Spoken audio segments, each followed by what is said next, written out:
is Saturday morning here in the Philippines. Magluto tayo ng beef stew. Ayan. Wala akong carrots guys, so ang ilagay natin yung labanos na lang. Nakalimutan ko kahapon. So ayan, meron tayong beef at labanos. So ayan guys, meron pala tayong carrots na maliit. So ilagay ko na lang. Ito na yung nasira. Ayan, meron tayong bell pepper, tsaka onion, beef onion. Na ang Christmas guys. So ang gawin ko nito sa ating carrots.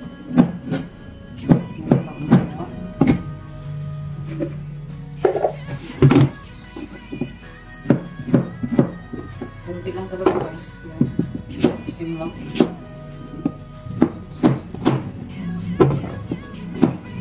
Lagi tayong patatas. So my own version is ang beef stew. Kaya marami akong labanos guys dahil sa mga hindi ko labanos.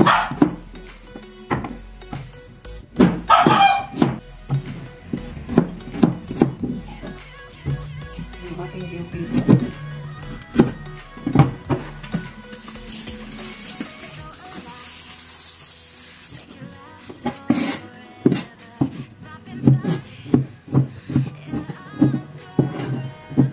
Meron din tayong tomato sauce.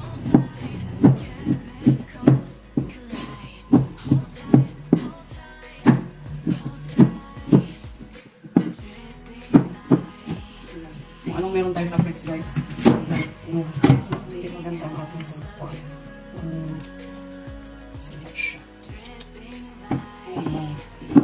pag-isa lang natin sa slice natin siya na malalaki.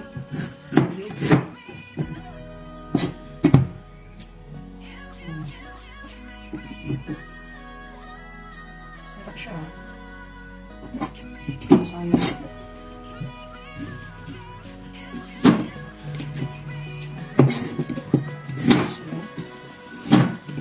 Okay. Yan ang ating garlic. Okay.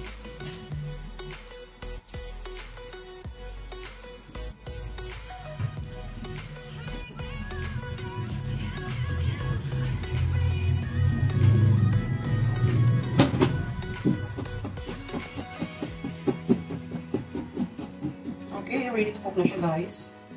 Naka-prepare na ang ating ingredients. So, ayan ang ating beef, ang ating labanos at carrots, at ang ating tomato, garlic, bell pepper, and onion. So, mag-start na tayo magluto ng ating beef stew. Ginger muna. Lagyan natin ng kunting mantika. Malamig ang simoy ng hangin guys. Malapit na ang Christmas. Ayan, pressure cooker ang gamitin ko guys para lumambot siya. Ay, madaling lumambot yung ating beef. So, garlic muna guys.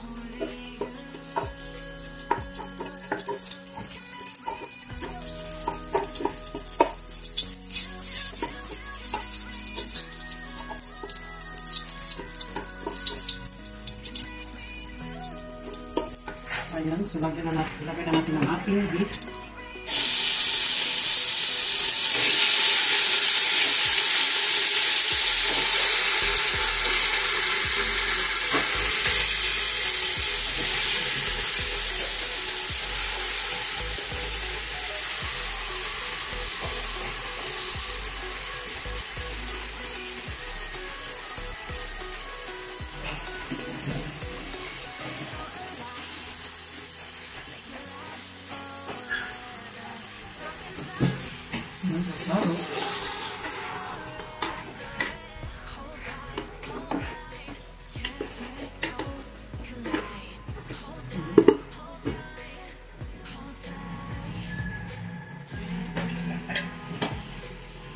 Lagyan ko rin ng kunting vinegar.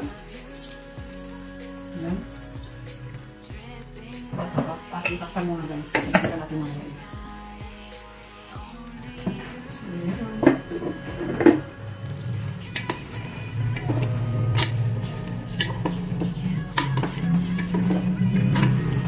ayan guys. So, lagay natin ang ating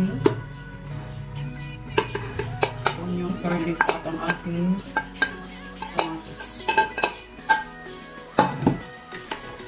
So, ganito ako mag-isa-isa.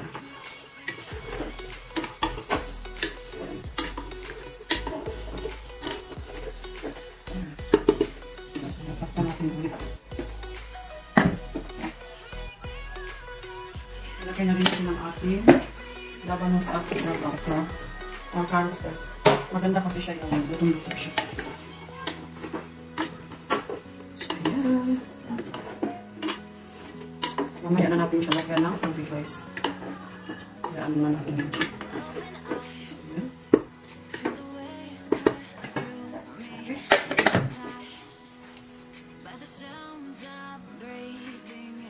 Ayan guys. Bango niya kasi may suka siya guys. Lagyan muna natin yung black pepper. Ayan. Italian seasoning. Mamaya na yung tomato sauce. Lagyan ko siya ng konting sili guys.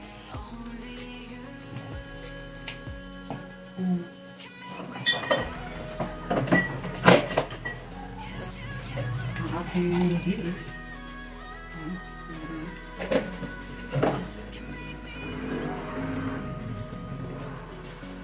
Magpupurin ko ng patis guys. Ang patis. Ang ating magic patis.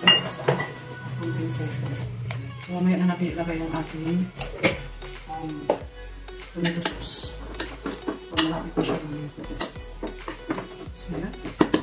Lagyan ko na siya yung ating tubig. Ito lang muna. Aluin.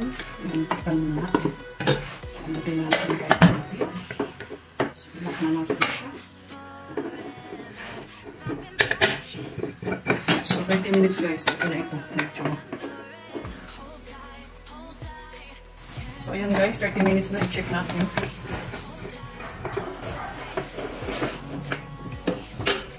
Ayan. Bango.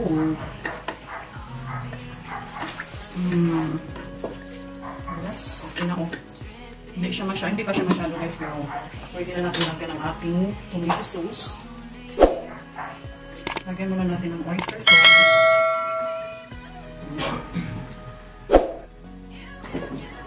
Kunting toyo guys. Okay.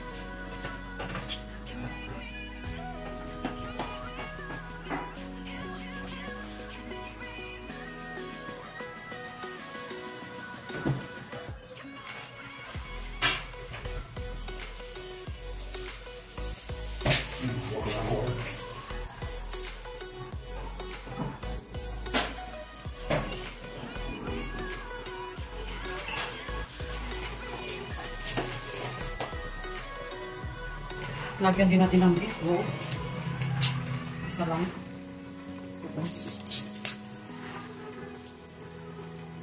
Halo.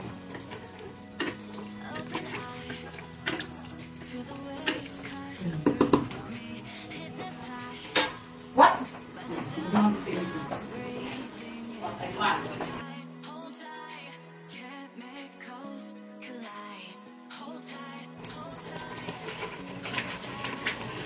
Ayan ang ating tomato sauce. So, lagyan na natin. Ayan.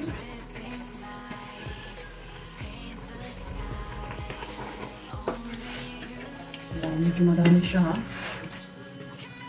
Pero hindi pa naman siya gaanong malambot guys. So, okay pa yan. Lagyan ako pa. Okay.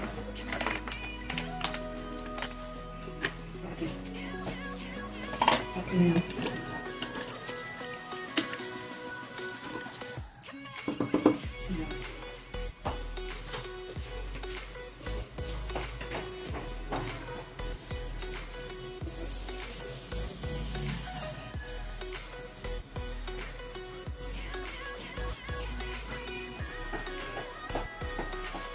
Sugar. Lagyan ko rin siya ng flour. Bagong lumakot yung live niya. At ang ating thyme. Konti lang.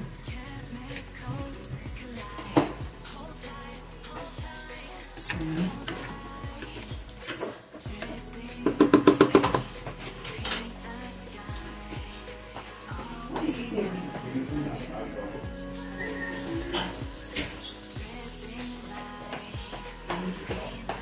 Avocado. So, kukuha ko ng sabaw dito guys. Lagyan natin siya ng flour. Pagamitin ko lang ito. Kasi medyo madami siya. Ayan. So, lagyan ko siya ng flour konti. Takpan niya na natin. Ayan. Ilagay na natin ang atay. Ano yun? Lumupok siya. Ilagay na natin ang ating gravy na may flour. So, i-roast lang natin. Para lalo siyang lumapot, guys. So, ayan. Medyo malambot na siya, guys. Pero yung iba ay medyo matigas pa. So, hayaan muna natin yan. So, ayan na, guys. Tikman muna natin. So, medyo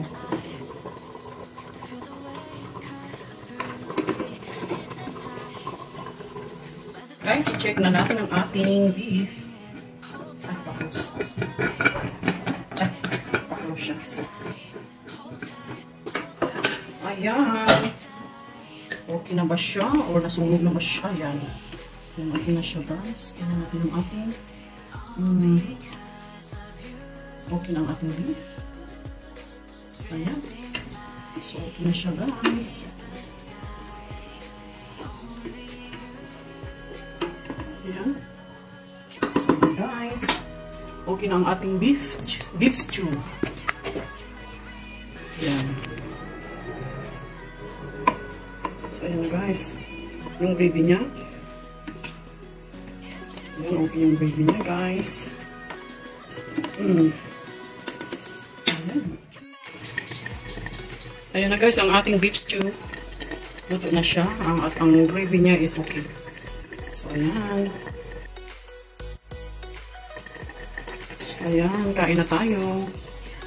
Sarap niya, guys. Ayan. Ayan, let's eat.